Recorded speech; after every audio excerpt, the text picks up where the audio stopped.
आवाज. नमस्कार सर्वांना. ओके. नमस्कार. शेवटच्या सेशन मध्ये आपण अलंकार सुरू केला होता आणि त्यामध्ये विशेषतः अलंकाराचे जे दोन प्रकार आहेत, शब्द अलंकार आणि अर्थ अलंकार, है ना. अलंकार म्हणजे काय, तर भाषेचं सौंदर्य वाढवण्यासाठी वापरलेल्या तंत्राला अलंकार असे म्हणतात. शब्द अलंकार म्हणजे शब्द चमत्कृती साधल्यामुळे भाषेला सौंदर्य प्राप्त होते. आणि अर्थ अलंकार म्हणजे कवितेच्या चरणामध्ये असलेला जो काही रचनेचा अर्थ असतो, त्यावरून अलंकाराचा अर्थ अलंकार प्रकार पडतो. आपण घेतलं होतं की अनुप्रास मध्ये कवितेच्या चरणात एकाच अक्षराची पुनरावृत्ती होते. हे उदाहरण आपण घेतले होते त्या दिवशी. एका अक्षराची पुनरावृत्ती झाली की अनुप्रास अलंकार होतो. बालिश भाऊ बायकात बडबडला, है ना, इथं बची पुनरावृत्ती. इथं दची पहिल्याच्या मध्ये दिन देवा दिन दयाळा दूर द्रुत दास दुःख दूर दवडी शांतीचं मध्ये है ना, दची आणि इतरच. रंग खेळतो हरी राधिकाचा राजा पण जा तुझ्या घरी. आज गोकुळात रंग खेळतो हरी राधिकाचा राजा पण जा तुझ्या घरी. हे तर रची पुनरावृत्ती. त्याच्यानंतर यमक अलंकारामध्ये आपण बघितलं होतं की विशिष्ट ठिकाणी जे शब्द वापरलेले असतात त्यांच्यामध्ये थोडासा यमक जुळलेला असतो. उच्चारात समानता असते, अर्थ वेगळे वेगळे असतात, है ना. त्यामुळे नाद निर्माण होतो. बघा नाही तर सुसंगती सदा घडू. इथं घडू आणि पडू मध्ये नाद निर्माण झालाय, झडू आणि नावडू मध्ये नाद निर्माण झालाय. त्याच्यानंतर जर आपण बघितलं तर याच मध्ये है ना, सुसंगती साधा घडूच्या नंतर दुसरं जे उदाहरण आहे, मना सज्जना भक्ती पंथीची जावे. इथं स्वभाव आहे, जावे आणि स्वभावामध्ये यमक जुळला आहे. तरी श्रीहरी पावी जे तो स्वभावे. कोणी दिला जिव्हाळा कोणास ताप झाला, आणि केला मध्ये यमक आहे. कोणी दिला जिव्हाळा कोणास ताप झाला, हसले दुरून कोणी जवळून वार केला, है ना. तर यमक अलंकार सोपा आहे ओळखायला, त्यामुळे त्याच्यात काही अवघड नाही. इथं मात्र श्लेष अलंकार सुद्धा आपण घेतला होता, थोडं रिपिटेशन चालू आहे, रिपीट करतोय आपण, थोडस रिवाइज करतोय. श्लेष अलंकारामध्ये एकच शब्द दोन अर्थाने वापरलेला असतो. पहिल्या उदाहरणामध्ये आयुष्य आणि पाणी जीवनसाठी वापरलंय नाही. जीवन, जीवन म्हणजेच आयुष्य, जीवन म्हणजेच पाणी. हे मेघा तू सर्वांना जीवन देतोस, हा ना.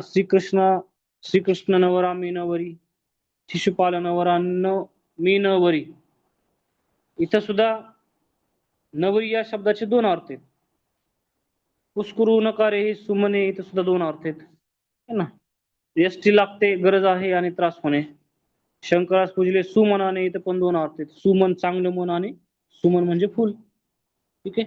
मित्राच्या उदयाने कोणाला आनंद होत नाही, तर उदयाने, मित्राच्या उदयाने, हे दोन अर्थ आहेत.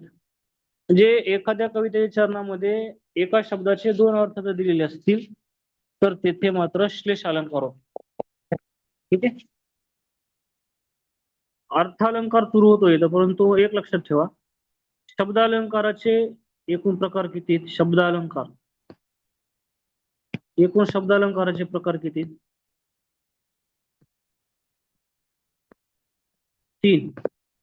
त्यामध्ये अवघड कोणता वाटतो? कोणताच अवघड नाही. बघा ना, पहिला जर बघितलं आपण तर तिथं अनुप्रास आहे, अक्षराची पुनरावृत्ती आहे. दुसरा आहे यमक जुळलेला, आणि तिसरा आहे एकच शब्द दोन अर्थाने वापरलेला. ओके, चलो अर्थालंकाराकडे जाऊया. अर्थालंकारामध्ये काय आहे? दोन गोष्टी आहेत, उपमेय आणि उपमान. उपमेय आणि उपमान या दोन गोष्टी कळाल्याशिवाय अर्थालंकार शिकण्यामध्ये मजा नाही किंवा समजणारच नाही. बघा, उपमेय म्हणजे काय? मूळ वस्तू, बरोबर आहे. आणि उपमान म्हणजे काय? ज्याच्याशी तुलना केलेली असती ती वस्तू. बघा, आता मला सांगा, है ना, तुझा चेहरा जणू चंद्रच. आता मला सांगा, इथं मूळ वस्तू कोण आहे?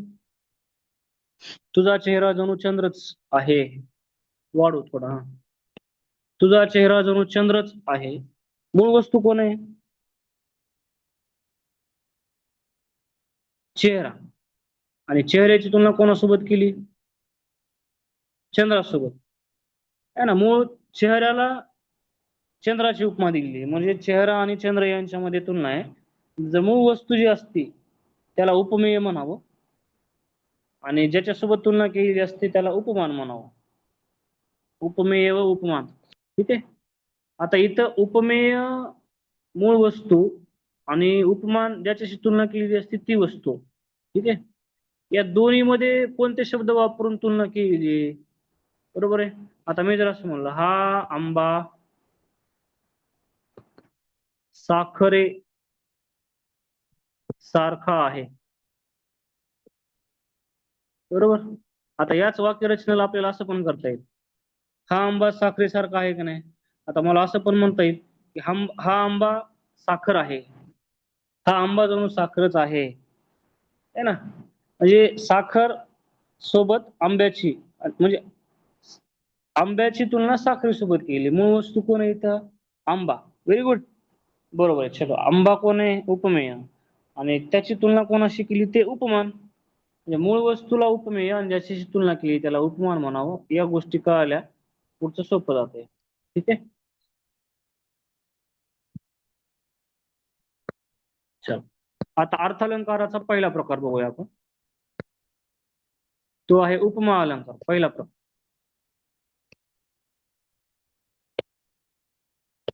बघ, उपमा अलंकार काय म्हणते?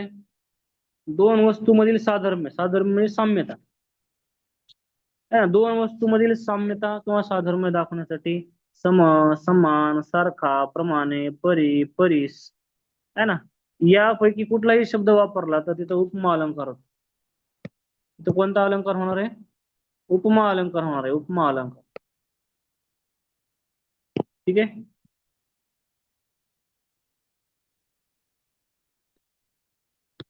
चला बघा, इथं उदाहरण काय दिले? असेल तेथे सुंदर वाह, असेल तेथे वाहत सुंदर दुधासारखी नदी. आता माझा स्पेसिफिक प्रश्न तुम्हाला असा आहे की या वाक्यामध्ये उपमेय कोण आहे आणि उपमान कोण आहे? पहिल्या वाक्यात उपमेय कोण आहे आणि उपमान कोण आहे? पहिल्या वाक्यात मूळ वस्तू कोण आहे? नदी. आणि नदीची तुलना कोणासोबत केली? दुधासोबत. है ना. उपमेय कोण? नदी. आणि उपमान कोण? दूध. है ना. सारखी शब्द वापरल्यामुळे इथं कोणता अलंकार असणार आहे? उपमा अलंकार असणार आहे. इथं बघा, आता दुसरं उदाहरण बघा. मुंबईची घरे मात्र लहान, कबुतराच्या खुराड्यासारखे. इथं उपमेय आणि उपमान कोण आहेत? कमेंट होऊ द्या फास्ट. हा, दुसरा ज्याला मी सर्कल केलंय त्या वाक्यामध्ये उपमेय कोण आहे? मुंबईची घरे उपमेय. त्यांची तुलना कोणासोबत केली? कबुतरांच्या खुराड्यासोबत. बरोबर आहे. आणि ते साम्य दाखवण्यासाठी सारखी शब्द वापरले. बघा इथं सगळे शब्द सोडून द्या. आता इथं शब्द काय वापरलाय? बरोबर, सारखी. आणि म्हणून कोणता अलंकार आहे? उपमा अलंकार. इथं बघा, सावळाचा रंग तुझा पावसाळी नभा परी. तिसऱ्या क्रमांकाचं जे वाक्य आहे, तिसरं, हे इथं मूळ वस्तू कोण आहे?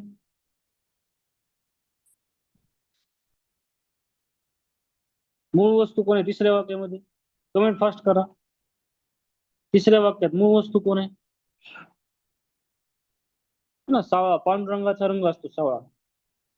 है ना. कवितेच्या चरणामध्ये सांगितले, सावळाचा रंग तुझा पावसाळी नभापरी. म्हणजे त्याचा रंग जो आहे विठ्ठलाचा तो पावसाळी नभापरी आहे. मूळ वस्तू कोण आहे? रंग. आणि याच्याशी तुलना केली ते कोण आहेत? नभ. आणि इथं शब्द वापरलाय तुलना करण्यासाठी कोणता? परी. परी, प्रमाणे, परी, समान, सारखा, सम, आहे का नाही? हो काही, त्याच्यामुळे उपमा अलंकार आहे.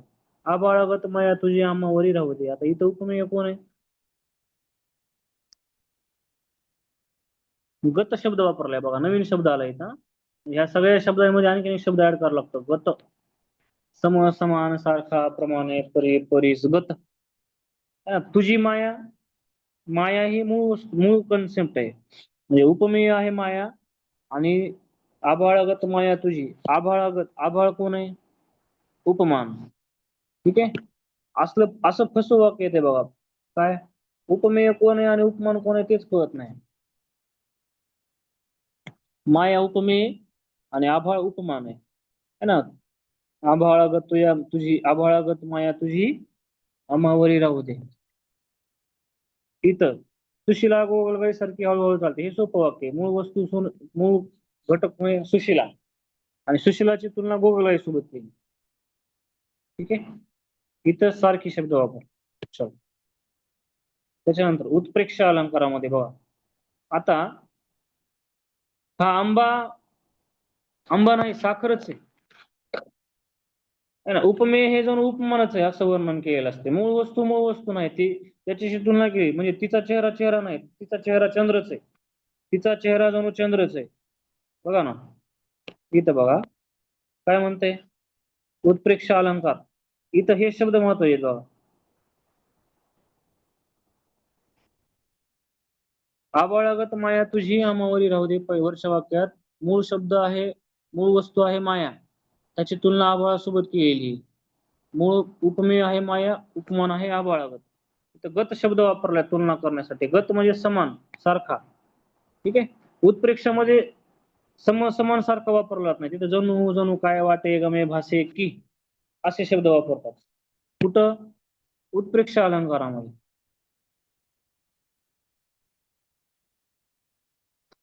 ठीक आहे.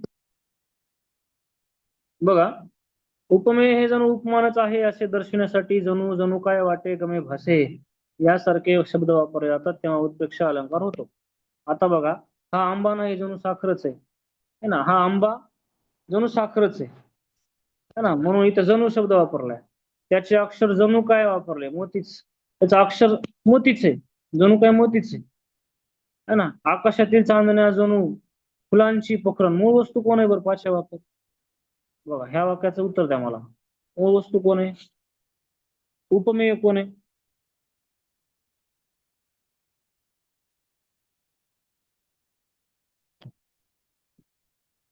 हम्म, मूळ वस्तू कोण आहे? 119 जण आहेत. मूळ वस्तू सांगा. हा, उपमेय कोण आहे? चांदण्या, हे उपमेय आहे. आणि आकाशातील फुलांची पोखरण, ती फुलांची पोखरण कोण आहे? उपमान.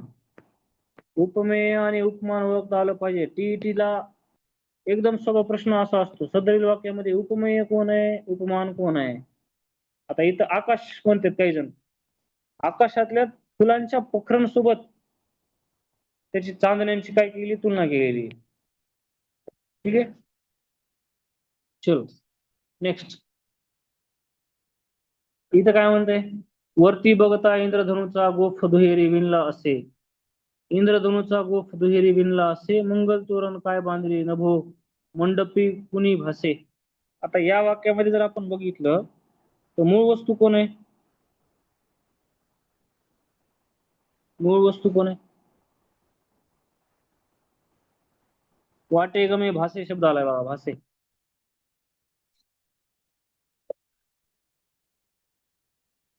Very good. इंद्रधनुचा गोफ, इंद्रधनुचा गोफ कोण आहे? उपमेय आहे, उपमेय. इंद्रधनुचा गोफ, त्याची तुलना कोणासोबत केली?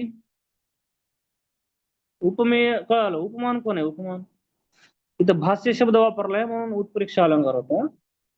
इंद्रधनुच्या गोफाची तुलना कोणासोबत केली?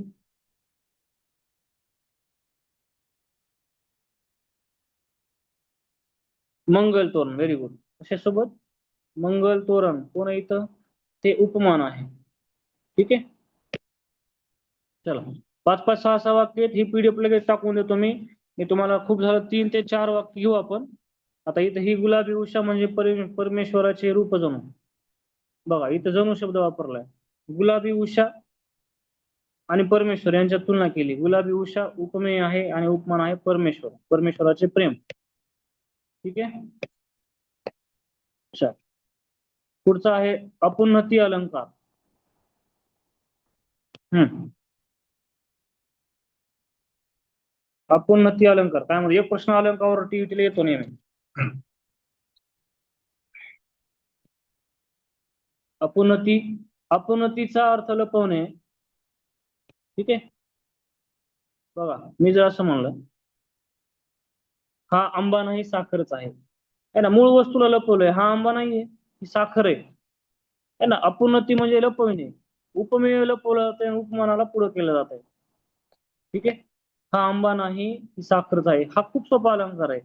मूळ वस्तू उपमेयापेक्षा उपमान, आणि उपमेयाला उपमानापेक्षा श्रेष्ठ दर्जा दिलेला असतो इथे. हा आंबा नाही साखर आहे. हे हृदय नसे, हे हृदय नाही, परी थंडील धगधगते.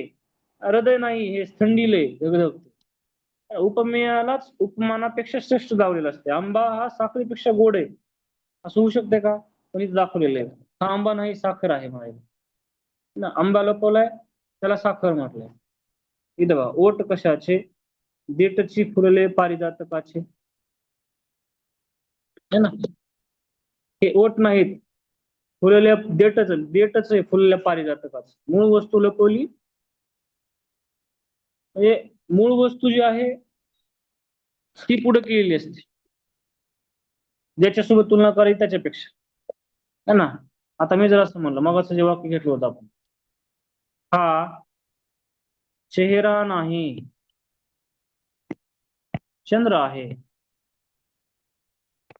हा हा चेहरा नाही चंद्र आहे. ठीक आहे. आता या वाक्यात बघा, इथं जर आपण बघितलं, चेहरा हा चेहरा नाही तो चंद्र आहे, म्हणजे मूळ वस्तूला चंद्र बनवले, चेहऱ्याला चंद्र बनवले. ठीक आहे. आणि म्हणून इथं अपुन्नती अलंकार.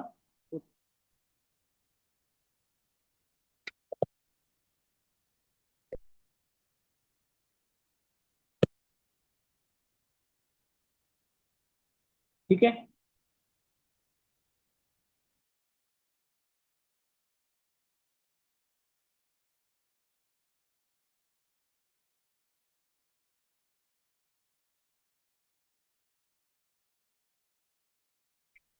चला पुढचा अलंकार घेऊया. पुढचा अलंकार आहे अनन्वय अलंकार. बघा काय म्हणतोय अनन्वय अलंकार. ज्यावेळी उपमेयाची तुलना कोणाशीच होऊ शकत नाही, है ना. उपमेयाची तुलना कोणाशीच होऊ शकत नाही. आता मला सांगा, ताजमहलाची उपमा होऊ शकते का कोणासोबत? ताजमहल ताजमहलच आहे, त्याची तुलना कोणाशीच होऊ शकत नाही. ठीक आहे. म्हणून उपमेय उपमेय आहे, त्याची उपमानाशी नाही, जगातल्या कुठल्याच घटकाशी तुलना होऊ शकत नाही. आईसारखी आईच, है ना. आईसारखी आईच, आईसारखी आईच, आईची तुलना कोणाशी होऊ शकत नाही. ठीक आहे. आणि म्हणून त्या ठिकाणी अनन्वय अलंकारामध्ये काय असते, उपमेयाची तुलना कोणाशीच न होता, है ना, त्याची तुलना त्याच्याशीच, उपमेयाची तुलना उपमेयाशीच, उपमानाशी होऊ शकत नाही. म्हणून तिथं कोणता अलंकार असतो? अनन्वय अलंकार होतो. झाले बहु होतील बहु, आहेत ही बहु परंतु या समहाच, है ना, त्याची तुलना दुसऱ्याची होऊ शकत नाही.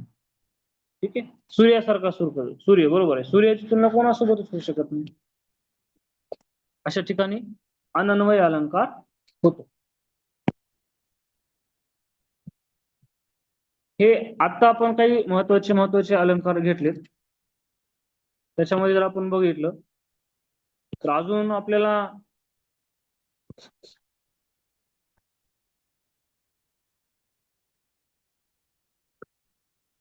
अपुन्नती अलंकाराकडे जायचं. अपुन्नती याचा अर्थ लपवणे असा होतो. ठीक आहे. अपुन्नती याचा अर्थ काय होतो? लपविणे. आता बघा इथं काय केलंय, उपमेय लपवले, त्याला उपमान म्हणून सांगितले. ठीक आहे. एक मिनिट एक मिनिट, झालाय का अपुन्नती?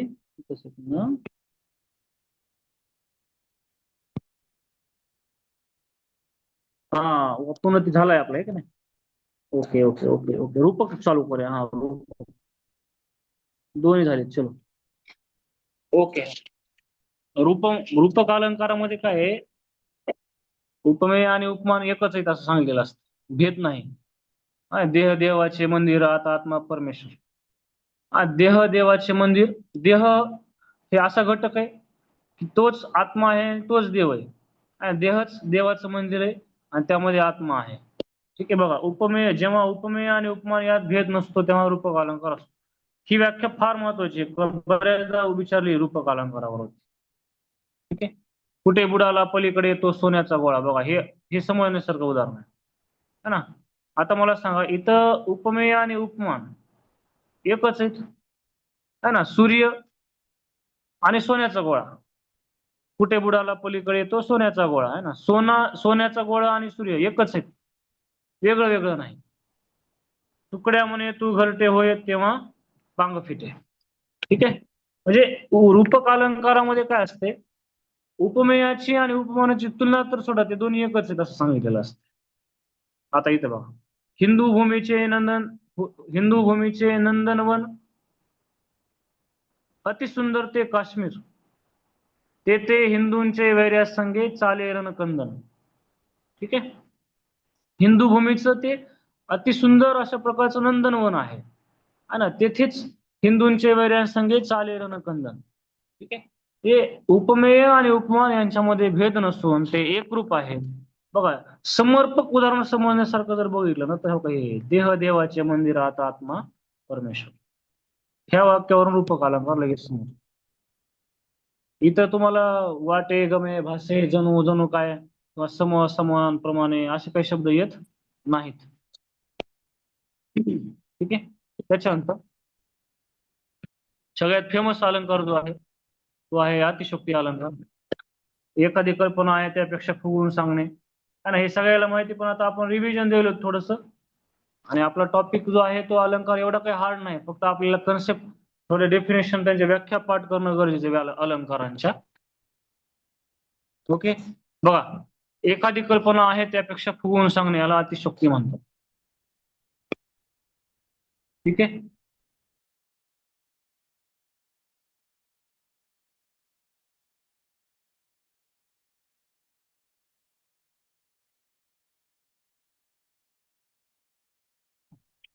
चलो बघा, अतिशयोक्तीमध्ये काय काय उदाहरणं देतात आपल्याला. आता एकच समर्पक उदाहरण बघा, ती रडली समुद्राच्या समुद्र. होऊ शकते का हो असं. एखादी कल्पना आहे त्यापेक्षा अति जास्त प्रमाणामध्ये फुगवून सांगणे, त्याला म्हटलं ते अतिशयोक्ती अलंकार. आता बघा, एकदा हत्तीने सुईच्या नाकातून उडी मारली, पण जवळच असलेल्या दुधाच्या पेल्यात पडून तो बुडून मेला. आता हत्ती एवढी कन्सेप्ट होईल का, है ना. त्याच्यामुळं एक्स्ट्रा सांगितले. हे दमडीचं तेल आलं, हे उदाहरण तर आपण नेहमी शिकतो. आता बघा, इथं बघा, तुझे पाय असे भासतात जणू हवेवर नाचतात, है ना. तुझे पाय असे भासतात जणू हवेवर नाचतात. आता इथं पाय हवेवर नाचतात का, होऊ शकत नाही असं. म्हणून कोणता अलंकार आहे, अतिशयोक्ती अलंकार आहे. ठीक आहे.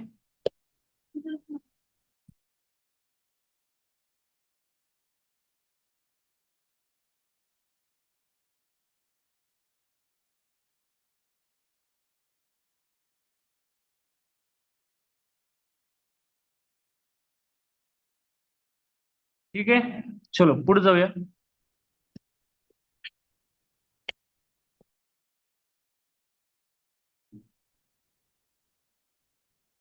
चला पुढे बघा, दृष्टांत अलंकार आहे. दृष्टांताचं तर काय सोपं आहे. दृष्टांत एखादी गोष्ट पटवून सांगण्यासाठी दाखला दिला जातो एखाद्या गोष्टीत. कीर्तनकार वेगवेगळे दृष्टांत सांगतात बघा, है ना. लहानपण देगा देवा मुंगी साखरेचा रवा. लहानपण देगा देवा मुंगी साखरेचा रवा, ऐरावत रत्न थोर त्यासी अंकुशाचा माळ. एखादा विषय पटवून सांगण्यासाठी एखादा दाखला दिल्यास दृष्टांत अलंकार होतो. इथं लहानपण किती छान आहे हे समजावून सांगताना, आहे ना, लहानपण देगा देवा मुंगी साखरेचा रवा. एखादं त्याच्या पुढच्या चरणामध्ये हे चरण महत्वाचं आहे बघा इथलं, ही ओळ. ऐरावत रत्न थोर. एखादी वस्तू थोर कधी होते, ज्यावेळेस त्याला संघर्ष करावा लागतो, है ना. त्याशी अंकुशाचा मार. आता इथं बघा, निवडी वेगळे क्षीर आणि पाणी, निवडी वेगळे, क्षीर आणि पाणी राजहंस दोन्ही वेगळं आले. तुका म्हणे ते पाहिजे जातीचे, येरा गाबाळाचे काम नाही. है ना, इथं क्षीर आणि पाणी किती महत्वाचं आहे. निवडी वेगळे, क्षीर आणि पाणी राजहंस दोन्ही वेगळे, दोन्ही घटक वेगवेगळे आहेत. तर त्याचं महत्व सांगत असताना आपल्याला सांगितलं की दोन्ही महत्वाचे घटक आहेत. तुका म्हणे ते पाहिजे जातीचे, येरा गाबाळाचे काम नाही. न कळता पद अग्नीवरी पडे, न करी दाह असे न कधी घडे. अजित नाम वदो भलत्या मिसे, सकळ पातक भस्म करीत असे. हे या तिन्ही वाक्यरचनांमधून एखादी कन्सेप्ट सांगताना, आपल्याला एखादी गोष्ट पटवून सांगताना वेगवेगळे दृष्टांत, वेगवेगळे दाखले दिले जातात. त्यावेळेस दृष्टांत अलंकार त्या ठिकाणी होतो. आता इथं बघा, विरोधाभास जर आपण बघितलं, है ना,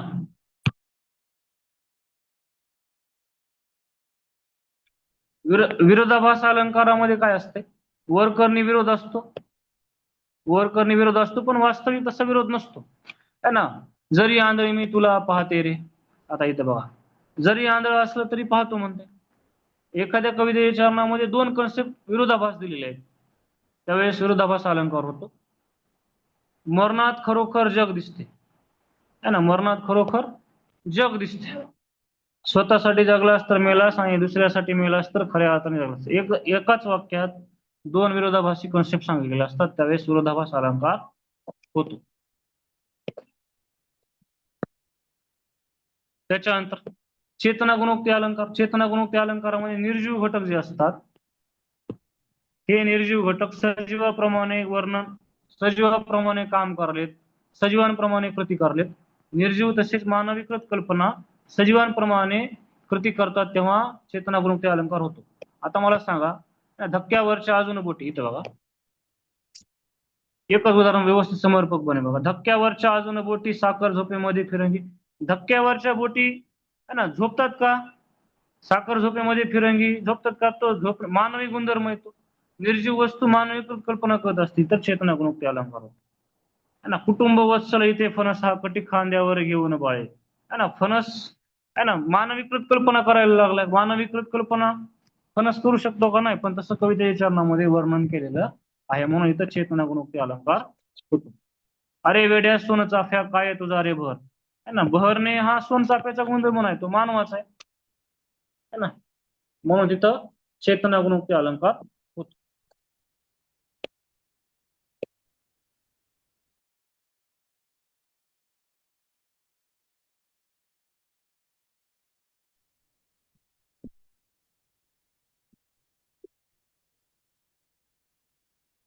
अच्छा. बघा, पुढे आहे अन्योक्ती अलंकार. है ना, दुसऱ्याला उद्देशून बोलणे, अन्योक्ती, ज्याच्याबद्दल बोलाय, सगळेच महत्वाचे आहेत, सगळेच सगळेच वाचून घ्यावे लागतील, आपल्याला पाठ करावं लागतील.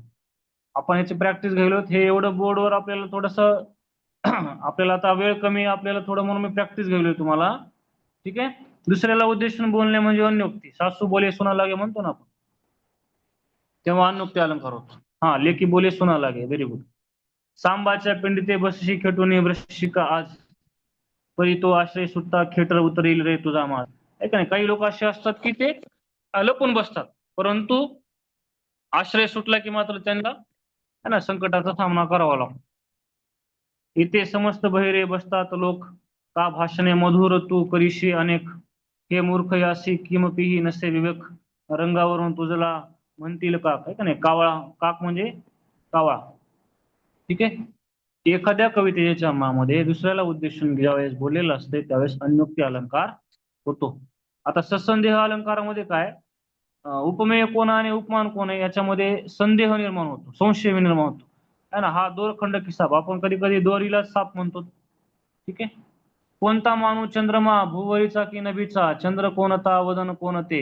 है ना, एखादा घटक एवढा सुंदर आहे की तो त्याला चंद्र मानू, म्हणजे पृथ्वीचा चंद्र मानू का समोरचा हा व्यक्ती चंद्र मानू, समोरचं सौंदर्य चंद्र आहे का वरचा चंद्र खरा चंद्र आहे, आणि असा प्रश्न ज्यावेळेस निर्माण होतो, त्यावेळेस ससंदेह अलंकार होतो.